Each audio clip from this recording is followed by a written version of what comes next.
Hello, this is your project introduction to the slab birdhouses project. So using the slab technique for construction, you will create a birdhouse.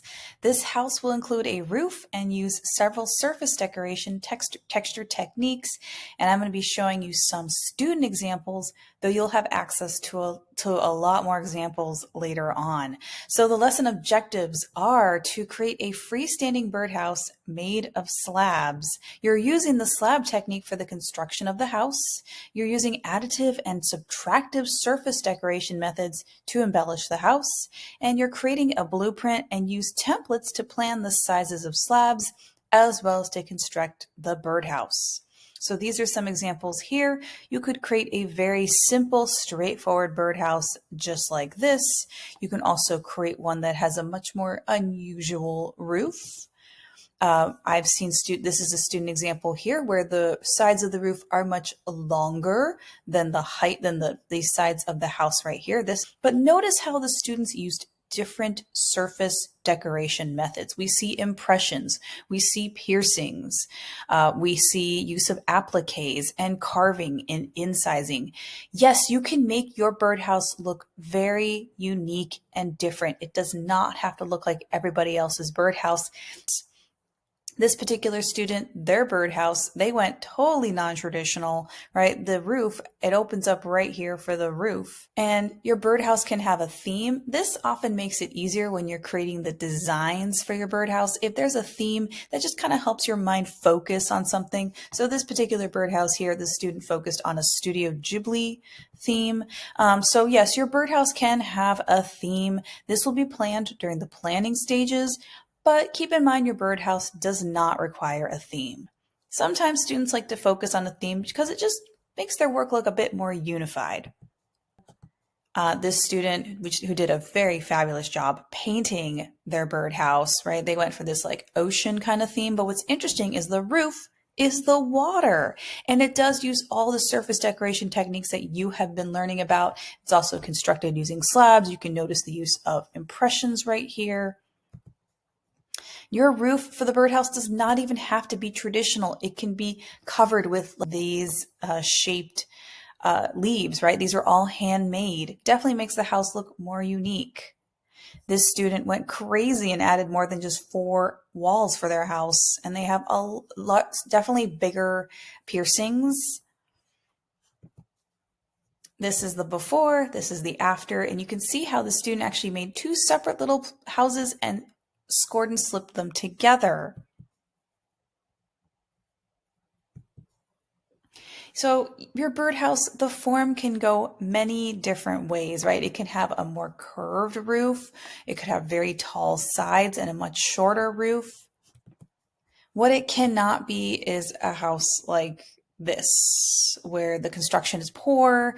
There's a lot of piercings that really don't need to be there. It just looks kind of unfinished. You should already be familiar with templates. They are pieces of paper or something flat, and you use it to trace out all of the slabs that you will be cutting to construct your house. So what are the birdhouse expectations? The design must include visual clues as to who lives there, right? Who lives inside your birdhouse? It's built using slab construction. The design must include a roof. You're using paper templates, and it's well constructed, and that it uses beveling, proper score and slipping, reinforcement coils. Other project requirements: the height. Your birdhouse should be between 4 to 6 inches tall, and using the templates will help you achieve the size requirement. The width is 3 to 6 inches. Width would be how wide your house is, and the depth or length of your house is 4 to 6 inches as well. So this is the depth, right? How deep does your house go? And some more project requirements. The wall should be about 1/4 to 1/2 inch thick. It should use at least 3 different surface textures. Smooth does not count. Smooth is the default texture. It should use at least 3 shapes that are cut out. These are your piercings. These textures, they're created using incising, carving, appliques, impressions. And your house should include at least 3 3D elements used on the surface. This these are your appliques. The roof does not count for an applique because it is a required feature for your house. But oh my gosh, there are so many ways to fulfill these project requirements.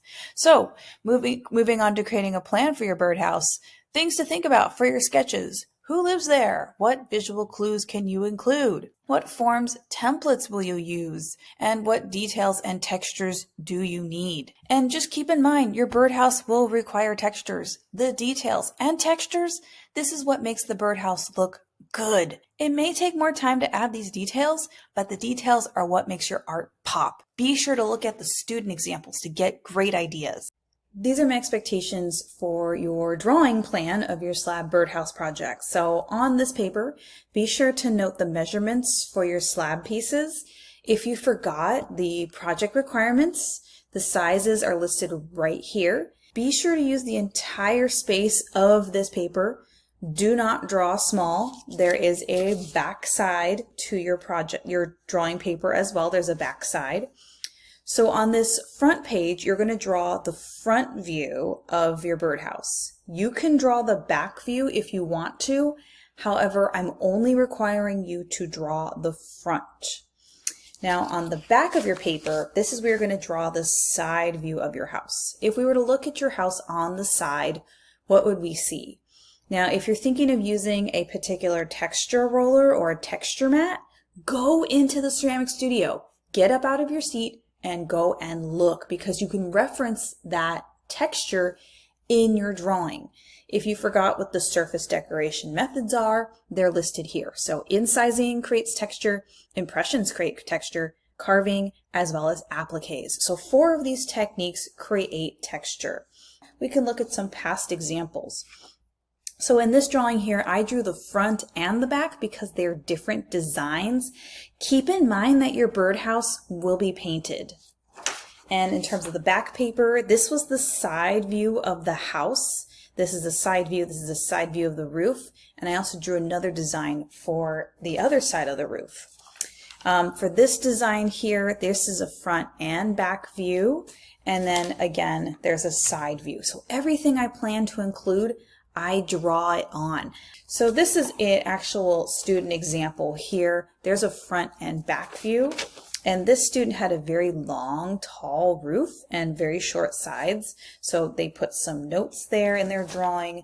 This is also another past student example. They had a very distinct type of roof. So this is just a front view, and then from a side view, they drew part of the roof and the side of the house. Now this student went above and beyond, but you do not have to color your drawing. You also do not have to draw your house in 3D, okay? You don't have to do that.